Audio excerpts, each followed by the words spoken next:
Excuse me, এই যে মাস্তান না, এলাকায় নতুন আসছে দেখে চাঁদাবাজি করতে আসছেন। বাবা 20-50 টাকা দিয়ে বিদায় করো তো এদের। দাদা আপনি ভুল করতেছেন, আমরা এখানে চাঁদা নিতে আসিনি, আমরা চাঁদাবাজ না। ও, চাঁদা নিতে আসেন নাই? তাহলে কি চান?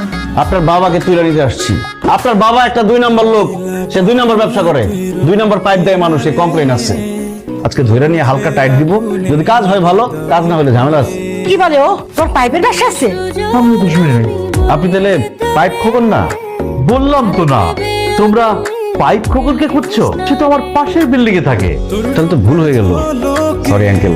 তাই ছেলেরা, ডিম খোকনের বাসায় এসে তোমরা ডিম না খেয়ে চলে যাবে, আমার তো বদনাম হবে। বাবা তুমি এটা কি বললা? ডিম লাগলে তোমার সাথে যোগাযোগ করতে বললাম মানে? পাড়া মহল্লার ছেলেরা আসছে তো, তাই একটু নিজে প্রচার করে দিলাম। আপনি আবার ভুল করে চলে আসছেন না? জি না, ডিম নিতে আসছি।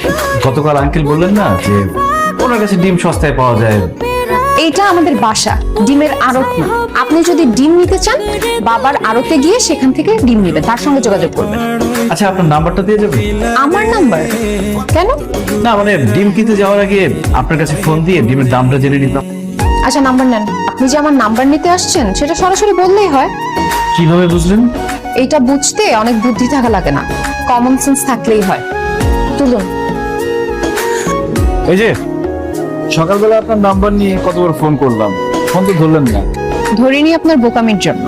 আপনি যে আমার নাম্বারটা নিয়েছেন, আপনার নাম্বারটা কি আমাকে দিয়েছেন? আমার নাম্বার থেকে ফোন আসলে আমি কেন কল ধরবো? ও তাই তো, আমি আর ভাবলাম এত ভাবাভাবির দরকার নাই।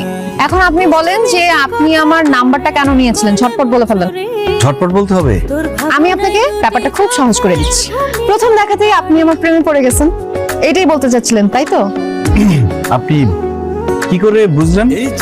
এটা কোনো রকেট সায়েন্স না। শুনুন, আপনার সম্পর্কে আমার খোঁজ খবর নেওয়া হয়ে গেছে। যে বায়োডাটা পেলাম, ইটস নট দ্যাট ইমপ্রেসিভ। শুধু আমি যখন এখন সিঙ্গেল আছি, আপনি আমার সাথে প্রেম করতে চাচ্ছেন, আপনাকে একটা সুযোগ দিতে তো অসুবিধা নাই। কিন্তু আমার 3টে শর্ত আছে। আমি খুব কবিতা শুনতে পছন্দ করি। প্রথম শর্ত হচ্ছে, আমার সঙ্গে প্রেম করতে হলে আপনাকে অবশ্যই কবিতা আবৃত্তি শিখতে হবে। আরে কবিতা তো কোনো ব্যাপারই না, আমার তো ছোটবেলা থেকে অনেক কবিতা মুখস্থ।